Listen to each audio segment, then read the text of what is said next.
I think we could have done a better job in that regard. But let's face it, Jim, 33-6, you know, you don't want to complain too much about anything. But I've never known you not to complain about something sometime sooner or later. Well, when we sit down with the team in the film, I'm sure there'll be a couple of corrections we'll make here and there. Opening the game, though, it really did look, Bo, like you were hitting on all 8 cylinders offensively. The first drive, Jim, I thought was a good one. We took the ball, went 76 yards for a touchdown here on a 3rd and 2. We pitched the ball to Jamie Morris on a sweep, and he gets out to the 40 for a first down.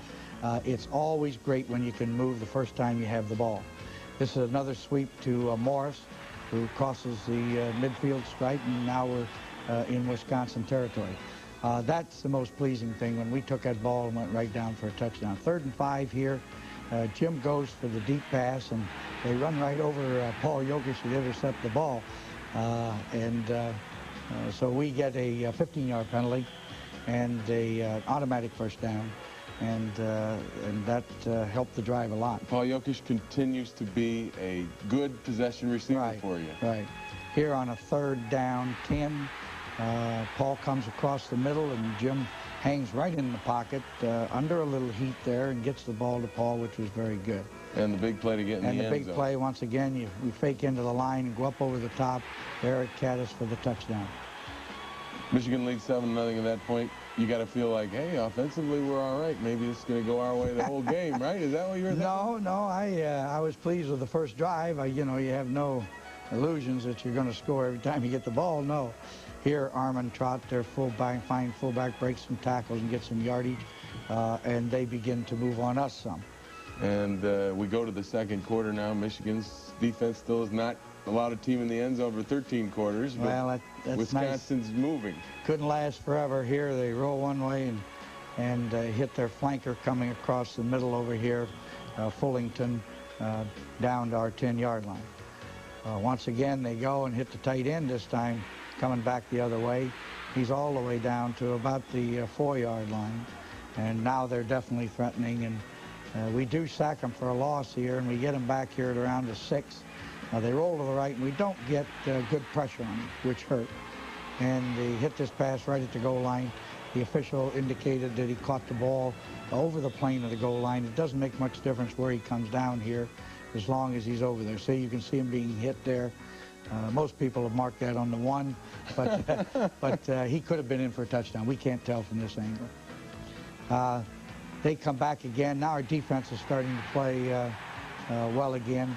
We did put some pressure on him, Jim. I think that's one of the reasons we got 5 interceptions in the game. So we come back and get the football again, and Jim rolls out in the last minute, throws to Bob Perriman, the fullback, for a first down. You're hitting the backside of the backfield quite a bit against Wisconsin. Did you see that coming into the game? Yeah, we did. Here's the option play. Jamie takes the pitch, goes down inside the 15-yard line. Yes, we figured that, you know, we'd have to throw to the backside, particularly if they came after us with a lot of blitzes, and they did that. Here's a 3rd down and 11. Jim throws out here into the right, and they called interference on the Wisconsin youngster here. I'm not sure about that one, looking at it from this angle, that he really pushed, but we didn't turn it down. And here Jim rolls out, throws the ball to Gerald White in the flat for a touchdown. And again, the back out of the backfield, faking the line play and then just running him in the flat. Right. They seem to be concerned about stopping the run, and that caused that play to be open. That's exactly right. Here's a 3rd down and 8 for Wisconsin. They roll out here and throw out here in the left flat. Ivan Hicks, just before the half, intercepts this ball, gives us great field position again, leading 14-6. And again, you open up a drive going to a back out of the backfield. Right. Jim throws over the middle here to Jamie Morris. Morris gets down to about the 14-yard line. Once again, they had our other receivers covered, and we went to him. We had a penalty here, forced a 3rd and 16 play. Jim throws to Eric Caddis on a delay here, who gets down to the 5-yard line, but it's 1 yard short of a first down, and we decided to take the field goal and got it to go in at halftime 17-6. At halftime, you're at 76. At that point, with that 4th and 1, no timeouts left, did you think maybe you wanted to go for it and see if you could get into the end zone with another touchdown? If I'd have had some timeouts, I would have. Now, that's the reason, Jim, that we've wasted a lot of timeouts you know, prior to the end of the half. You're always better off you go into those last-minute drives with 3 timeouts, and you can, you know, you can take the time then to go for the touchdown. But once you're out of timeouts, then you got to take whatever's available because you may not get the clock stopped again. What was available was the field goal opportunity. Michigan kicked it, took a 17-6 lead. Stay with us. Coming up is the second half when the defense makes a lot of things happen, so don't go away.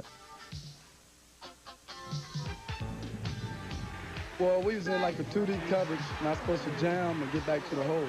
So I got back and I read the quarterback and just threw it, and I was there, and that was it. And it feels so good. It feels good.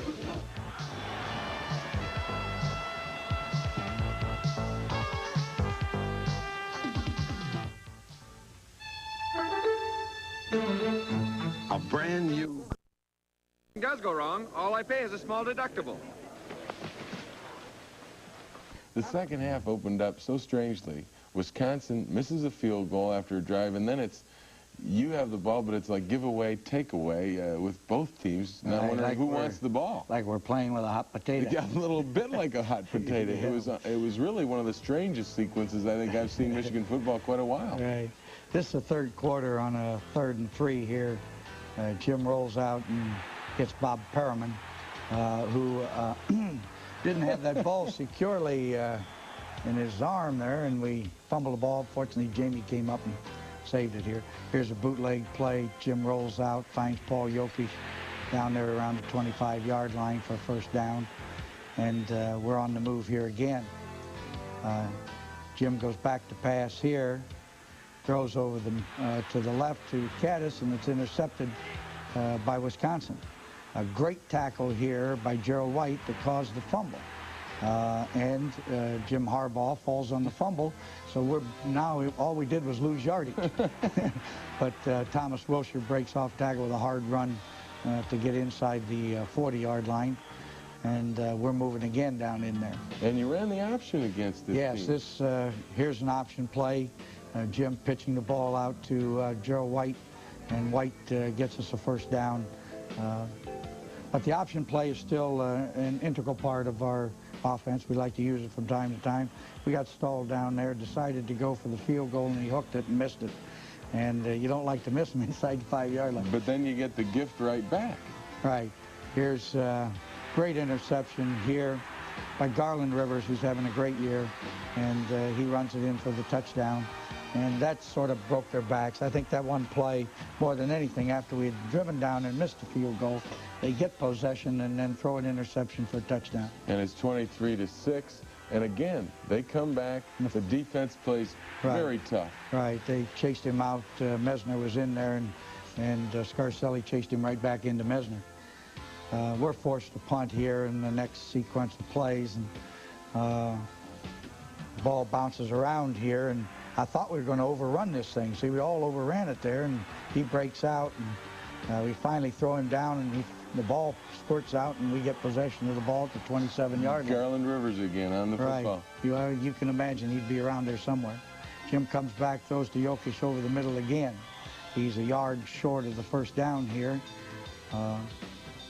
You get the first down. We get the first down, right? Sneak. And then after the first play after first down, run the reverse, and we get 11 yards on this play. John Colasar, yeah, freshman wide receiver, did a good job in running that reverse. Harbaugh rolls. I thought it was a great job by Jim. White very wisely stayed in a position where he could catch the ball until Jim would no longer be able to throw because he crossed the line of scrimmage. Then White would have become a blocker. Here's a tip ball again by Todd Schulte, intercepted by Ivan Hicks, his second interception of the game. And we got field position again. And with the second group in, Zerbrug at quarterback. Right, Zerbrug's in there quarterback now, and we have our second line in there. What most of our second line's playing, just the tackles really. This Thomas Wilshire running hard, gets the ball down in there close. Once again, penalties set us back. We had 11 penalties in this game, Jim, which was very disturbing. Gillette kicks a field goal, and that's the final score, 33-6. A couple things about the game that I think are important. One is we had too many penalties, as I mentioned. Second thing, though, offensively, though, we controlled the football game for more than 37 minutes. We were on offense. That's one of the greatest defenses you can have. But we got that opportunity to do that because the defense got so many turnovers for us and gave the ball back to us. But that combination, I think, kept Wisconsin from any hope of getting back in the game the second half. How much difference did the change of quarterback, Mike Howard coming in instead of Bud Keys, who had played the last couple games, and Howard having the injury? Well, Howard was their starting quarterback a year ago. He's a very fine quarterback. And he played the first quarter, I think, of the opening game and then got hurt. And so as soon as he was well, I'm sure they wanted him back in there.